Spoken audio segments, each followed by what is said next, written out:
ಪ್ರೀತಿಯ ಮಕ್ಕಳಿಗೆ ಕನ್ನಡ ತರಗತಿಗೆ ಸ್ವಾಗತ. ನೀವೆಲ್ಲ ನೋಡ್ತಿರೋ ಹಾಗೆ ಈ ಎರಡಕ್ಷರದ ಒತ್ತಕ್ಷರ ಪದಗಳನ್ನ ಹೇಗೆ ಬರೆಯೋದು ಅಂತ ತಿಳ್ಕೊಳ್ಳೋಣ. ಮೊದಲನೇದಾಗಿ ಆತ್ಮ, ಆ ಎರಡನೇ ಆ ಬರಿಬೇಕು. ತಾ ಬರೆದು ಮಾವತ್ತು ಆತ್ಮ. ಫಸ್ಟ್ ನಿಮಗೆ ಮಾ ಲೆಟರ್ಲಿ ತ ಸೌಂಡ್ ಬರುತ್ತೆ, ಆಮೇಲೆ ಮ ಸೌಂಡ್ ಬರುತ್ತೆ. ಸೊ ಫಸ್ಟ್ ಏನು ಸೌಂಡ್ ಬರುತ್ತೆ ತ, ಅದನ್ನು ಪೂರ್ತಿ ಲೆಟರ್ ತಾ ಬರೆದು ನೆಕ್ಸ್ಟ್ ಮ ಸೌಂಡ್ಗೆ ಮಾ ಒತ್ತನ್ನು ಬರಿಬೇಕು. ಇದಕ್ಕೆ ನೀವು ನೀಟಾಗಿ ಒತ್ತಕ್ಷರಗಳನ್ನ ಕಲ್ತ್ಕೋಬೇಕು. ಇದೇ ಚಾನಲ್ಲಿ ಹಿಂದಿನ ವಿಡಿಯೋಗಳಲ್ಲಿ ಅಪ್ಲೋಡ್ ಮಾಡಿದ್ದೀನಿ, ಅದನ್ನು ನೀವು ನೋಡಿದ್ರೆ ಗೊತ್ತಾಗುತ್ತೆ. ಹಾಗೆ ಎ ಥ್ಮ, ಫಸ್ಟ್ ತ ಸೌಂಡ್ ಬರುತ್ತೆ, ಹಾಗಾಗಿ ಟಿ. ನೆಕ್ಸ್ಟ್ ಮ ಸೌಂಡ್ ಎಂ ಎ ಆತ್ಮ. ನೆಕ್ಸ್ಟ್ ಸಾಕ್ಷ್ಯ, ಸಾ ಸಾಕ್ಷ್ಯ ಹೇಳಿಲ್ಲ, ಸಾಕ್ಷ್ಯ ಅಂತ ಹೇಳಿದ್ವಿ, ಹಾಗಾಗಿ ಸಾನ ಇಳಗಿಸ್ಬೇಕು. ಕ್ಷ ಬರ್ದು ಯಾವತ್ತು, ಸಾ ಇಲ್ಲಿ ಸಾ ಬರಿಬೇಕು, ಕ್ಷ ಬರ್ದು ಯಾವತ್ತು. ಸಾಗೆ ಎಸ್ ಎ ಕ್ಷ. ಕೆ ಫಸ್ಟ್ ಕ ಸೌಂಡ್ ಬಂತು, ಹಾಗಾಗಿ ಕೆ. ಶ್ಯ ಎಸ್ ಎಚ್ ಶ ಆಯಿತು. ಯಾಗೆ ವೈ ಎ ಸಾಕ್ಷ್ಯ. ನೆಕ್ಸ್ಟ್ ಸೌಮ್ಯ, ಸಾ ಔತ್ವಾ ಸೌ ಮ್ಯ, ಮ ಸೌಂಡ್ ಬಂತು, ಅದನ್ನು ಪೂರ್ತಿ ಲೆಟರ್ ಮಾ ಬರಿತಿದ್ದೀನಿ. ನೆಕ್ಸ್ಟ್ ಇಯ ಸೌಂಡ್ ಬಂತು, ಹಾಗಾಗಿ ಅದನ್ನು ಒತ್ತಾಗಿ ಬರಿತಾ ಇದ್ದೀನಿ. ಸೌಮ್ಯ ಎಸ್ ಓ ಡಬ್ಲ್ಯೂ ಸೌ ಮ್ಯ. ಮ ಸೌಂಡ್ಗೆ ಎಂ, ಯಾಗೆ ವೈ ಎ ಸೌಮ್ಯ.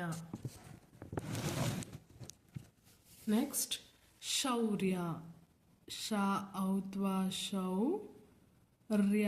ಇಲ್ಲಿ ಏನು ಮಾಡಬೇಕಂದ್ರೆ ಫಸ್ಟ್ ಯಾ ಬರೆದು ನಂತರ ಅರ್ಕಾವತ್ನ ಬರಿಬೇಕು. ಆದರೆ ನಾವು ಪ್ರೊನೌನ್ಸ್ ಮಾಡುವಾಗ ಫಸ್ಟ್ ಅರ್ಕಾವತ್ಗೆ ರ ಸೌಂಡ್ ಬರುತ್ತೆ, ಫಸ್ಟ್ ಅದನ್ನು ರ ಅಂತ ಓದಿ ನಂತರ ಯಾನ ಓದ್ತೀವಿ. ಸೊ ಶೌರ್ಯ.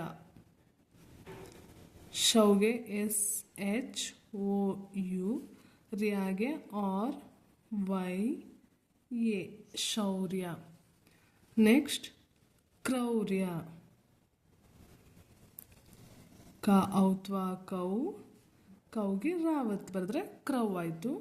ನೆಕ್ಸ್ಟ್ ರ್ಯಾ, ಯಾ ಬರೆದು ಅರ್ಕಾವತ್ತು ಕ್ರೌರ್ಯ. ಕೆ ಆರ್ ಓ ಯು ಕ್ರೌ. ನೆಕ್ಸ್ಟ್ ಆರ್ ವೈ ಎ ರ್ಯ ಕ್ರೌರ್ಯ. ನೆಕ್ಸ್ಟ್ ಕಾರ್ಯ, ಕ ಇಲ್ಲಿ ಕ, ಯಾ ಬರೆದು ಅರ್ಕಾವತ್ತು.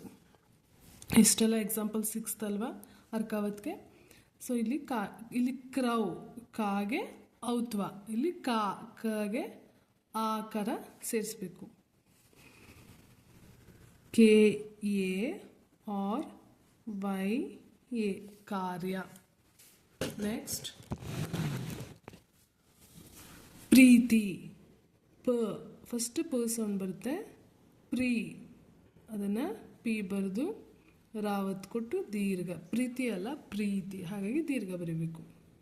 ತಾಗುಡಿಸು ತಿ, P R double E T H I ಪ್ರೀತಿ.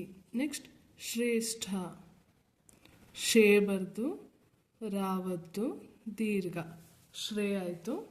ಷ್ಠ, ಶಾ ಬರೆದು ಠಾವತ್ತು. ಇಲ್ಲಿ ಒತ್ತನ್ನು ನಾವು ಉಸಿರು ಬಿಟ್ಟು ಉಚ್ಚಾರಣೆ ಮಾಡಿದ್ದೀವಿ, ಹಾಗಾಗಿ ಮಹಾಪ್ರಾಣ ಠಾ ಅಕ್ಷರದ ಒತ್ತನ್ನೇ ಬರಿಬೇಕು. ಶ್ರೇಷ್ಠ ಎಸ್ ಎಚ್ ಆರ್ ಇ, ಶ್ರೇ S H T H A ಶ್ರೇಷ್ಠ. ನೆಕ್ಸ್ಟ್ ಕ್ಷೇಮ, ಕ್ಷೇ ಬರೆದು ದೀರ್ಘ ಬರಿಬೇಕು, ಕ್ಷಮ ಅಲ್ಲ ಕ್ಷೇಮ. ನೀವು ಉಚ್ಚಾರಣೆ ನೀಟಾಗಿ ಅರ್ಥ ಮಾಡಿಕೊಂಡ್ರೆ ಎಲ್ಲೆಲ್ಲಿ ದೀರ್ಘ ಬರೀಬೇಕು ಎಲ್ಲೆಲ್ಲಿ ದೀರ್ಘ ಬರೀಬಾರ್ದು ಅಂತ ತಿಳ್ಕೊಬೋದು.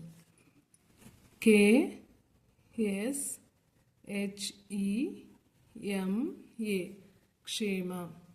ನೆಕ್ಸ್ಟ್ ಕೃತಿ, ಕಾ ಬರೆದು ರಾ ಒಟ್ಟು ಸುಳ್ಳಿ ತಾಗುಡಿಸು ತಿ ಕೃತಿ, K R U T H I.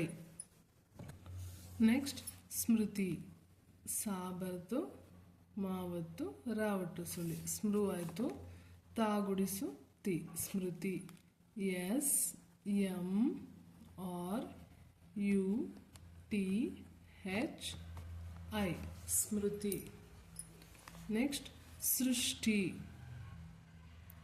ಸಾ ಬರ್ದು ರಾವಟ್ರ ಸುಲಿ, ಶಿ ಬರ್ದು ಠಾವತ್ತು ಸೃಷ್ಟಿ.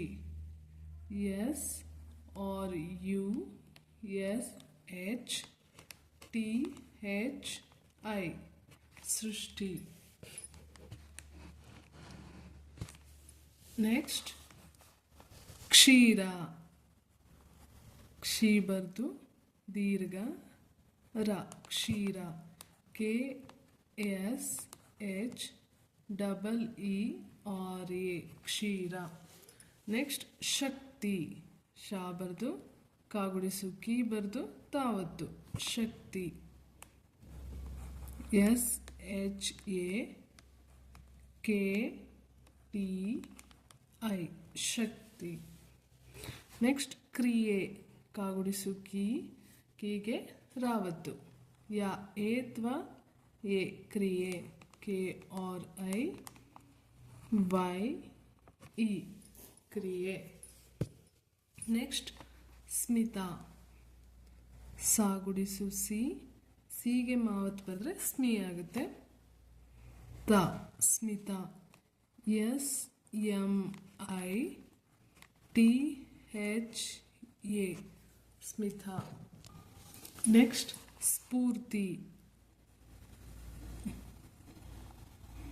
ಸಾಕೊಂಬೆನಲ್ಲಿ ಸು ಆಯಿತು, ಸ್ಪೂ ಸೊ ಪಾವತ್ತು, ತಾಗುಡಿಸು ತಿ ಅರ್ಕಾವತ್ತು ಸ್ಫೂರ್ತಿ. S P double O R T H I ಸ್ಫೂರ್ತಿ. ನೆಕ್ಸ್ಟ್ ಸೂರ್ಯ. ಸಾ ಕೊಂಬಿನಲ್ಲಿ ಸು ಯಾ ಬರ್ದು ಅರ್ಕಾವತ್ತು ಸೂರ್ಯ. S double O R Y A ಸೂರ್ಯ. ನೆಕ್ಸ್ಟ್ ಕ್ಷಮೆ. ಕ್ಷ ಬರ್ದು ಮ ಏತ್ವ ಮೇ ಕ್ಷಮೆ. K S H A M E ಕ್ಷಮೆ. ನೆಕ್ಸ್ಟ್ ಕ್ಷಿಪ್ರ. ಕ್ಷಿ ಬರ್ದು ಪಾ ಬರ್ದು ಪಾಗೆ ರಾವತ್ ಕ್ಷಿಪ್ರ. ಫಸ್ಟ್ ಪ ಸೌಂಡ್ ಬಂತು, ಹಾಗಾಗಿ ಪಾ ಲೆಟರ್ನ ಪೂರ್ತಿ ಬರ್ಕೊಂಡು ನೆಕ್ಸ್ಟ್ ರ ಸೌಂಡ್ ಬಂತು, ಅದಕ್ಕೆ ರಾವತ್ತು ಕ್ಷಿಪ್ರ. K S H I P R A ಕ್ಷಿಪ್ರ. ಹಾಗಾದರೆ ನಾವಿವತ್ತು ಯಾವೆಲ್ಲ ಅಕ್ಷರಗಳನ್ನ ತಿಳ್ಕೊಂಡ್ವಿ? ಆತ್ಮ, ಸ್ಮೃತಿ, ಸಾಕ್ಷ್ಯ, ಸೃಷ್ಟಿ. ನೀವು ಉಚ್ಚಾರಣೆನ ಗಮನ ಇಟ್ಟು ಕೇಳ್ಕೋಬೇಕು. ಸೌಮ್ಯ, ಕ್ಷೀರ, ಶೌರ್ಯ, ಶಕ್ತಿ, ಕ್ರೌರ್ಯ, ಕ್ರಿಯೆ, ಕಾರ್ಯ, ಸ್ಮಿತ. ನೆಕ್ಸ್ಟ್ ಪ್ರೀತಿ, ಸ್ಫೂರ್ತಿ, ಶ್ರೇಷ್ಠ, ಸೂರ್ಯ, ಕ್ಷೇಮ, ಕ್ಷಮೆ, ಕೃತಿ, ಕ್ಷಿಪ್ರ. ಇಷ್ಟೆಲ್ಲ ಒತ್ತಕ್ಷರ ಪದಗಳನ್ನ ನಾವು ತಿಳ್ಕೊಂಡ್ವಿ. ಇದೆಲ್ಲವೂ ಎರಡಕ್ಷರದ ಒತ್ತಕ್ಷರ ಪದಗಳು. ಕನ್ನಡ ತುಂಬ ಈಸಿ ಇದೆ, ಸೊ ಗಮನ ಇಟ್ಟು ಅರ್ಥ ಮಾಡ್ಕೊಂಡು ಕಲೀರಿ. ಎಲ್ರಿಗೂ ಎಕ್ಸಾಮ್ಗೆ ಆಲ್ ದಿ ಬೆಸ್ಟ್ ಹೇಳ್ತಾ, ಈ ವಿಡಿಯೋ ಇಷ್ಟ ಆಗಿದ್ದರೆ ಲೈಕ್ ಮಾಡಿ, ಶೇರ್ ಮಾಡಿ.